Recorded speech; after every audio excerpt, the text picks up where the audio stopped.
Hello, everybody, and welcome to Powerful Stuff. It's your girl, Meredith, back for our weekly dose of that power that adds to our stuff. You know what I'm saying? Okay, so we've done a lot the last few weeks. We've alchemized imposter syndrome. We've pivoted into our passion. We've cut energetic cords with those who do not no longer serve us. And I thought to myself, I'm always real with you guys. Let's be real. But let me be even more real with you guys this week of something that has been on my heart that I go through. I go through everything that we've talked about, to be honest, but this has been extra present the last few weeks. And let's just go through it together. And that is this feeling of belonging. Every now and then, we all deal with wanting to belong, desire belonging within ourselves, belonging with other groups of people. It's why I help coach people on inner and outer connection. And it's why I've started, more of that with my friend Eric Dibbig to help people find connection and belonging IRL. And now with Powerful Stuff, helping you find inner and outer connection with our Powerful Stuff episodes and, the experiences that I'm bringing under Powerful Stuff for more of that. And it's so funny because as an extrovert and someone who's literally made my life around this, I myself the last few weeks have found myself having those little feelings of, do I belong coming up in various situations? And I'll go into those in just a second. But I will say that when we look at these feelings, and not to say, oh no, I'm an extrovert or I'm a coach, so I shouldn't be having these feelings. It's like a continual upward spiral. So the work for me, the invitation for me, and the invitation for you is when those feelings come up to welcome them in, to say, okay, my inner child needs a little extra love and attention, or maybe I'm about to expand into that next version of myself and these things are flaring up because they're trying to keep me safe and comfortable. We can get on board with that. We get it. And it's to give ourselves that extra reassurance and that extra internal validation that we do belong. And what do we need to cultivate that internal belonging? That gives us that steadfast connection that we can then take to the external world. And that, my friends, is what creates the peace, the inner peace, the relaxed confidence, and ultimately the magnetism. And of course, a lot of us start our life's work from, a pain point that we've alchemized or overcome. And I think I've told you guys, but, for me, if we rewind it back, and this is like a helpful thing for you of kind of step one. Well, okay, let me rewind before we go into step one. I'm just going to give you guys some of the context. So of course I host all these events. I love planning things for my friends. And of course, I make time for my internal belonging, but we are all human. We all go through it. And yeah, even as extroverted as I am, I have times where I walk into a room and don't know anyone and I'm like, fuck, or like, oh my gosh, all these cliques are friends and I don't know them and will they invite me into their circle? And that's why with more of that and Powerful Stuff, I've created all these permission slips throughout our experiences to meet new people, to have an icebreaker, to get out of the group that you came with, because I know how it feels to be on the other side. And I want to create that safety, that comfort, that ease to come in and to be able to connect with people in an authentic way.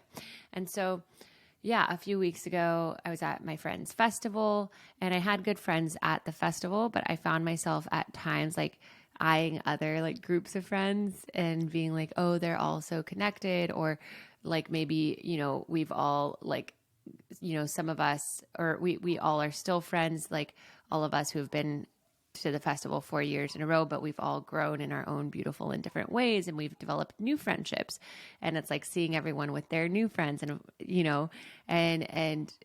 like having gratitude for that friendship, but also a little bit of like potentially like grief of like, oh, acceptance of what was and allowance for what is in the current state. And so I found myself at the festival having great connections with individual people and old and new friends, but then also sometimes found myself looking at different friend groups being like, oh, they're like in their own clique or inner circle and I'm on the outside, like the old Meredith inner middle school stories coming up. And so when those came up, I started to like look at those with curiosity of like, okay, where is this coming from? What do I need to give myself in this moment?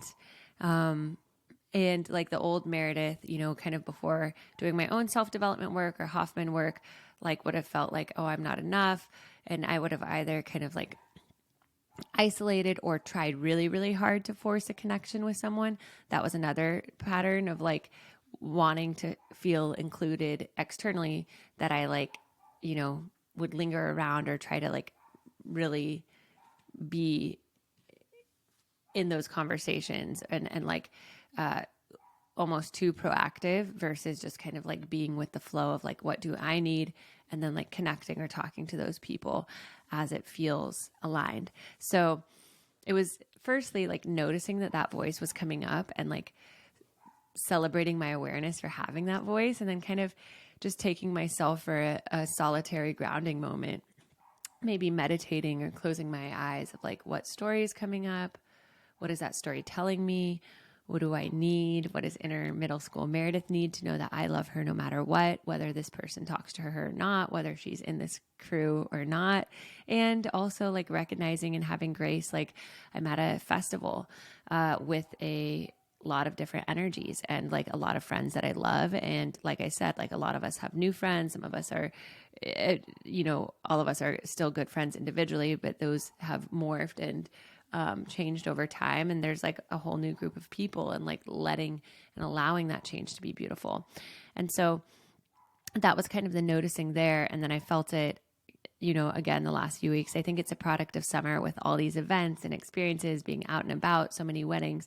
When I was at another event and there was like a group of people that I knew individually, but like they had all been through an experience together and had their friend group from that. And it was almost like a reunion for them, for their friend group. And so it's like, I was chatting with these people, but they were all kind of in their energy of like reunion time, which I totally would be too, if I had all of my besties from a certain point in my life, with me at that time. And I've been in that place. And so I was like, okay, if it's coming up again, like the festival and this other event, it's coming up for me to look at it. There's like a moment of internal belonging that I can sit with, and it's time for me to reaffirm that I already belong. And part of me, like the helicopter mom part, I noticed that voice saying like, well, you're already a coach, you're already doing all these things for powerful stuff and more of that. You shouldn't need to feel like you belong. Of course you already belong. Like intellectually, why are you even having to heal this, But then I was like, okay, I accept that in this moment I don't feel that. That doesn't mean that I don't belong. It's just meaning that in this moment I feel like that. And that is a-okay.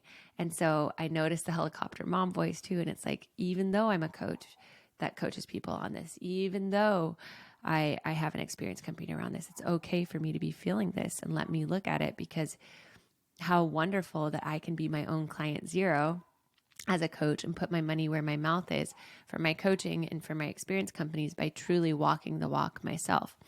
And so, what I did is kind of rewinded it back to like, middle school Meredith, and sitting with middle school Meredith, like closing my eyes. What is that initial memory that's coming up around, when I started feeling these feelings of not belonging in middle school? And for me, it was when I went from a private school of like 6 kids in my class in elementary school to a public school of like 300 kids in my grade. And I remember in 6th grade, I was like, kind of like the tall, awkward, gangly girl. I didn't have that many friends because I came from this private school. So I like threw myself into like my studies in 6th grade, and it was like teacher's pet. And I'd get like upset if I got a 95 instead of 100, which I think other kids found annoying. and also like there were girls that I knew from like who had gone to my private school at some point, but then had gone to a public elementary school. So they had more friends. And I would like sit by the phone before our cell phones in middle school and like wait for the phone to ring, hoping it was someone to like invite me to hang out. And once I did invite a few girls to go to the movies in 6th grade, and they said they couldn't make it, my dad took me. And then when my dad and I were at the movies, we ran into these girls, and that was heart-wrenching, but also at the same time I look back and I'm like, what a sweet dad to take me and to have that special father-daughter moment. But anyways, all of that's to say that's like middle school Meredith. And of course, since then, I'm so glad that it's happened, because it's made me who I am today. And it's made me care so deeply about like looking at my internal value, valuing myself, and also valuing making other people feel at home and connected in different experiences. And so, gosh, guys, thanks for going on this winding journey with me. It's truly a talk therapy session today. So we're just all in it together, and how great is that? But yeah, the first step for you, if you're like noticing that you're not feeling like you belong in a certain situation, is just to let that like voice like speak. Like, what is it telling you? What are the things it's telling you? Kind of like what we did in the imposter syndrome, to alchemize the imposter syndrome. What is the voice telling you about not belonging? Why is it feeling like you don't belong? What are certain things like stories it's telling you? And kind of like Brene Brown says, to remove you from the story or you from the judgment, saying like, the story I'm telling myself is blank. The story I'm telling myself is that I don't belong. The story I'm telling myself is that those people don't want to be friends with me. The story I'm telling myself is blank. And then after you do that first step, it's really like closing your eyes, which we'll do together, and tapping into that elementary school or middle school version of you, wherever it felt like you don't belong, and connecting with them and seeing like what they're feeling right now and what do they need from you to trust you to cultivate that belonging. So we'll go ahead and just do it right now. So closing your eyes, taking a deep breath in and exhaling it out, letting it go. Another breath in to power down your thinking mind, and exhale, letting it go. And imagine that you're walking on a beach, feeling the sun on your skin and the wind in your hair. And you come to a beautiful, beautiful magic carpet. And you step onto the magic carpet, and on it is a button that says belonging. And you press the button, and the magic carpet gently lifts you up over the sky, up through the clouds, to a scene from your younger years, your childhood self or your adolescence, where you first felt maybe like you didn't belong. Stepping off the magic carpet into this scene, looking around, noticing how old you are in the scene.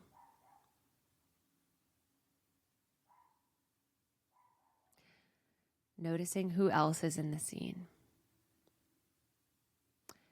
Just noticing with complete curiosity what's happening in the scene to make your younger self feel like they don't belong.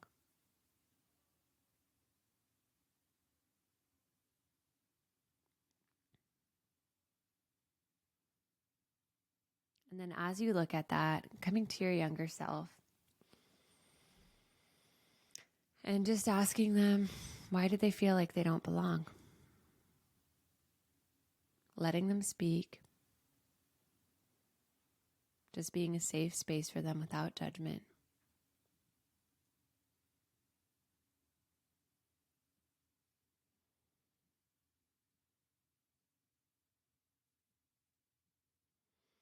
And then asking them, what do they need from you to feel belonging with you first and foremost? What do they need from you? What trust could you build with them for them to know that they belong?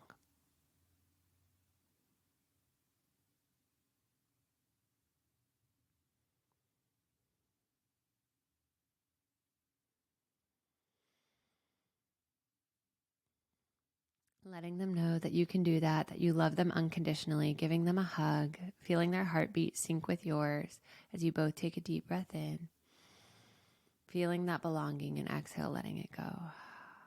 And as you take this belonging with you, you get back onto the magic carpet and you press the word belong again.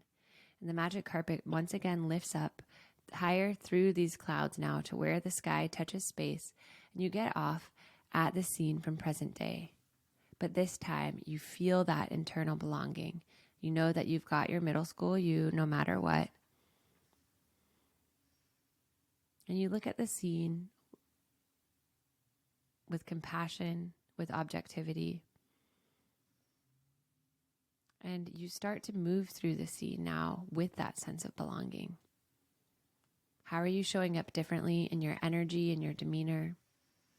Knowing that you belong no matter what, regardless of other people, how you're interacting with them, but also how does this internal belonging shift your interactions with them? How does it shift your energy, and thus how does it shift the energy of those around you? And how does you knowing that you belong actually give even more permission to the others around you to feel at ease and belonging?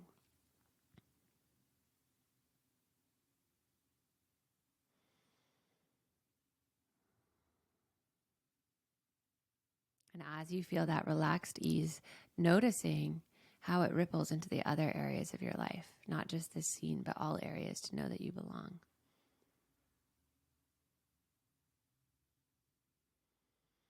And then with this belonging, getting back on the magic carpet, pressing the belong button, slowly lowering down through the sky, down through the clouds, landing softly on the beach once more, taking a deep breath in and exhaling it out. Another deep breath in and exhale, opening your eyes, returning to the space. And I just want you to take a few moments to write down like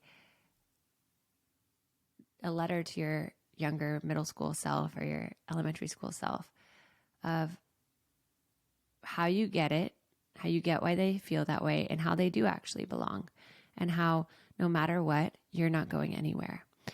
And I'll start, just by speaking mine out loud, and then you can pause it and write yours too.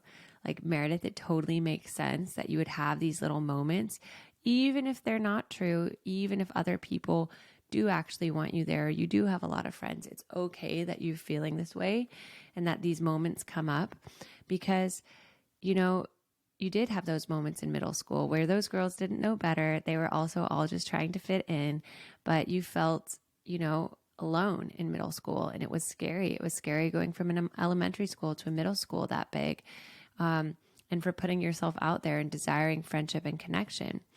And I want to say I'm proud of you for doing that, for putting yourself out there. And I'm also proud of you for the work you've done in middle school and beyond to know that your value doesn't depend on, the acceptance of others, but that from that painful experience in middle school, not only did you learn to rely on yourself for that validation by letting go of the need for popularity, writing for the Houston Chronicle, running marathons for team and training in high school, and eventually cultivating belonging through team and training and recruiting friends in high school that you made to do that with you.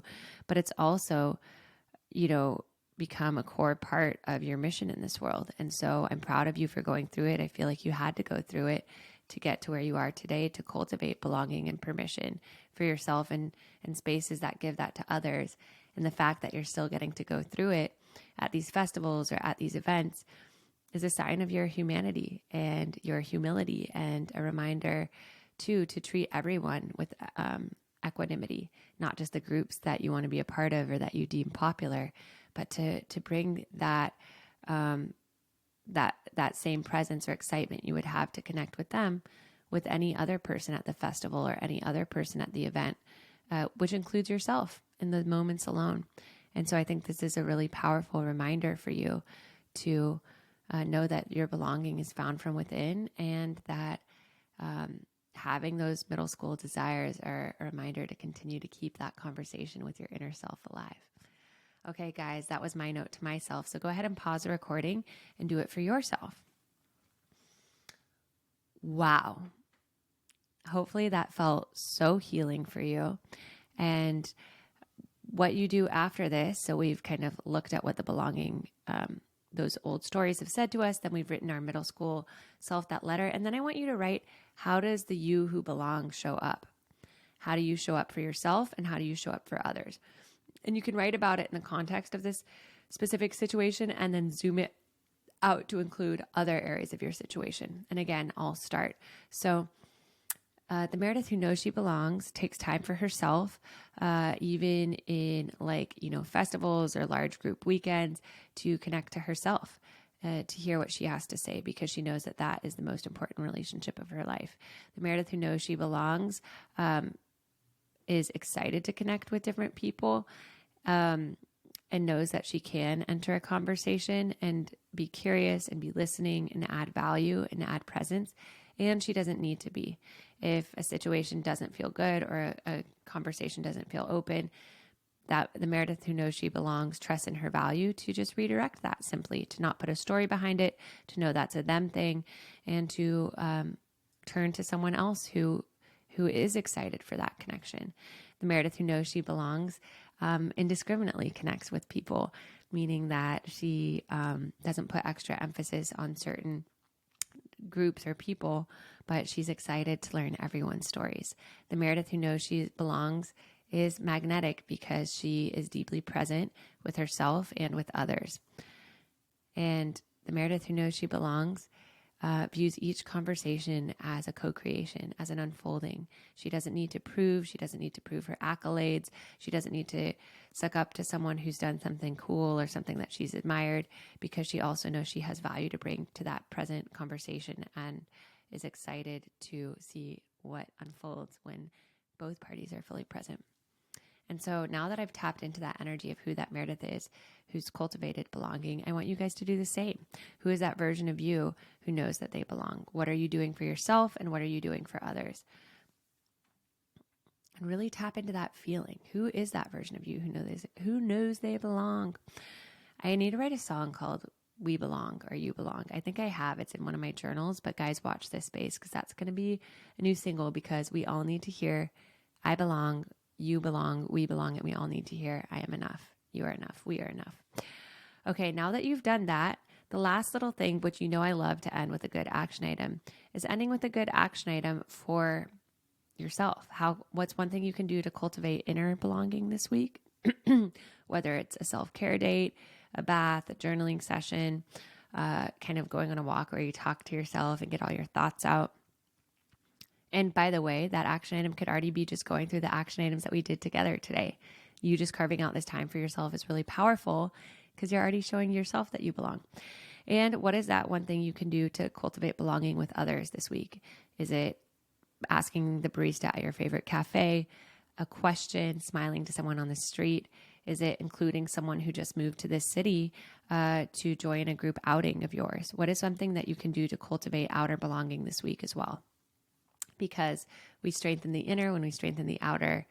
And when we are an example of the type of people we want to attract, who are proactive in including us and making us feel belonging, we attract those people by being the catalyst ourselves, which you guys know I am a huge proponent of.